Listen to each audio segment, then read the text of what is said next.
Venezuela की राजधानी Caracas पर किए गए अमेरिकी हमले के बाद राष्ट्रपति निकोलस मादुरो को गिरफ्तार कर न्यूयॉर्क लाया गया है। राष्ट्रपति निकोलस मादुरो न्यूयॉर्क में मैनहट्टन में हेलीकॉप्टर से पहुंचे। इसके बाद उन्हें भारी सुरक्षा वाले बख्तरबंद मोटरकेड में ड्रग एनफोर्समेंट एडमिनिस्ट्रेशन के दफ्तर ले जाया गया, क्योंकि मादुरो पर ड्रग तस्करी और नार्को टेररिज्म के गंभीर आरोप हैं। हेलीकॉप्टरों ने मादुरो को डीईए के भारी बख्तरबंद मोटरकेड में पहुंचाया गया, जहां भारी सुरक्षा के बीच मादुरो और उनकी पत्नी को न्यूयॉर्क के डीईए दफ्तर में पेश किया गया। मादुरो एक अमेरिकी युद्धपोत पर सवार थे। अमेरिका ने इस ऑपरेशन को ऑपरेशन एब्सोल्यूट रिजॉल्व नाम दिया है।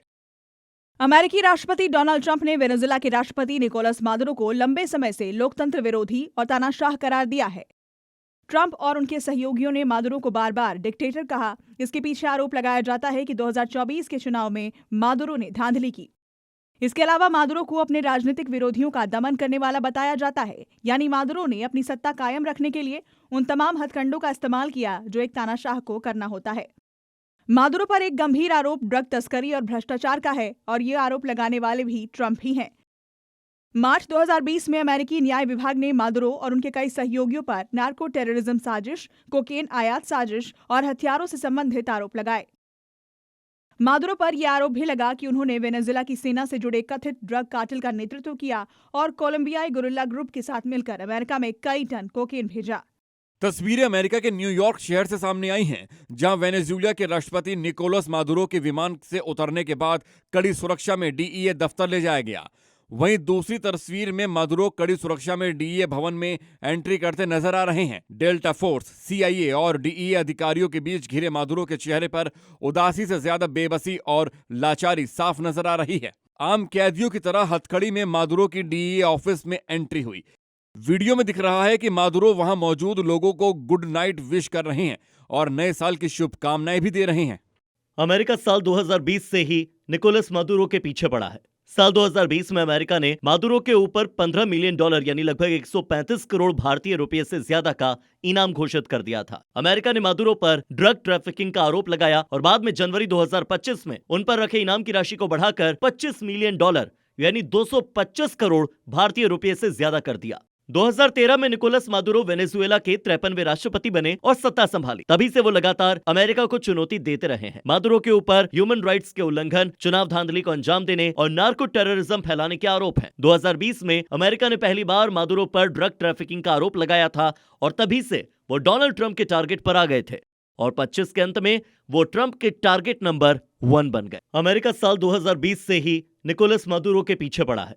साल 2020 में अमेरिका ने मादुरो के ऊपर $15 मिलियन यानी लगभग 135 करोड़ भारतीय रुपए से ज्यादा का इनाम घोषित कर दिया था। अमेरिका ने मादुरो पर ड्रग ट्रैफिकिंग का आरोप लगाया और बाद में जनवरी 2025 में उन पर रखे इनाम की राशि को बढ़ाकर $25 मिलियन यानी 225 करोड़ भारतीय रुपए से ज्यादा कर दिया। 2013 में निकोलस मादुरो वेनेजुएला के 53वें राष्ट्रपति बने और सत्ता संभाली। तभी से वो लगातार अमेरिका को चुनौती देते रहे हैं। मादुरो के ऊपर ह्यूमन राइट्स के उल्लंघन, चुनाव धांधली को अंजाम देने और नार्को टेररिज्म फैलाने के आरोप हैं। 2020 में अमेरिका ने पहली बार मादुरो पर ड्रग ट्रैफिकिंग का आरोप लगाया था और तभी से वो डोनाल्ड ट्रंप के टारगेट पर आ गए थे और 25 के अंत में वो ट्रंप के टारगेट नंबर 1 बन गए। अमेरिकी राष्ट्रपति डोनाल्ड ट्रंप ने वेनेजुएला के राष्ट्रपति निकोलस मादुरो को लंबे समय से लोकतंत्र विरोधी और तानाशाह करार दिया है। ट्रंप और उनके सहयोगियों ने मादुरो को बार बार डिक्टेटर कहा। इसके पीछे आरोप लगाया जाता है कि 2024 के चुनाव में मादुरो ने धांधली की। इसके अलावा मादुरो को अपने राजनीतिक विरोधियों का दमन करने वाला बताया जाता है, यानी मादुरो ने अपनी सत्ता कायम रखने के लिए उन तमाम हथकंडों का इस्तेमाल किया जो एक तानाशाह को करना होता है। मादुरो पर एक गंभीर आरोप ड्रग तस्करी और भ्रष्टाचार का है, और ये आरोप लगाने वाले भी ट्रंप ही हैं। मार्च 2020 में अमेरिकी न्याय विभाग ने मादुरो और उनके कई सहयोगियों पर नार्को टेररिज्म साजिश, कोकेन आयात साजिश और हथियारों से संबंधित आरोप लगाए। मादुरो पर यह आरोप भी लगा कि उन्होंने वेनेजुएला की सेना से जुड़े कथित ड्रग कार्टेल का नेतृत्व किया और कोलंबियाई गुरिल्ला ग्रुप के साथ मिलकर अमेरिका में कई टन कोकेन भेजा। वेनेजुएला जलता रहा। दुनिया ने एक बार फिर ऐसी अमेरिकी कार्रवाई को देखा जिससे बहुत लंबे वक्त तक याद किया जाएगा। जब भी वेनेजुएला का नाम आएगा, मादुरो पर अमेरिकी एक्शन की चर्चा जरूर होगी। रूस ने मादुरो पर कार्रवाई की कठोर निंदा की, इसे सशस्त्र आक्रमण और संप्रभुता का गंभीर उल्लंघन बताया।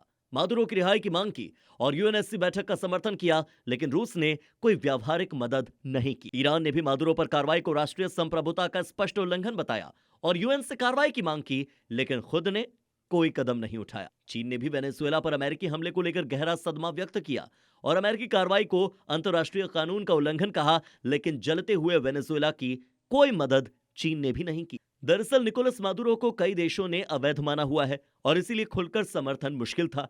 इसके ऊपर थी अमेरिकी कार्रवाई। मादुरो की मदद का मतलब था सीधे अमेरिका से युद्ध, और इस स्थिति को कोई क्यों मोल ले।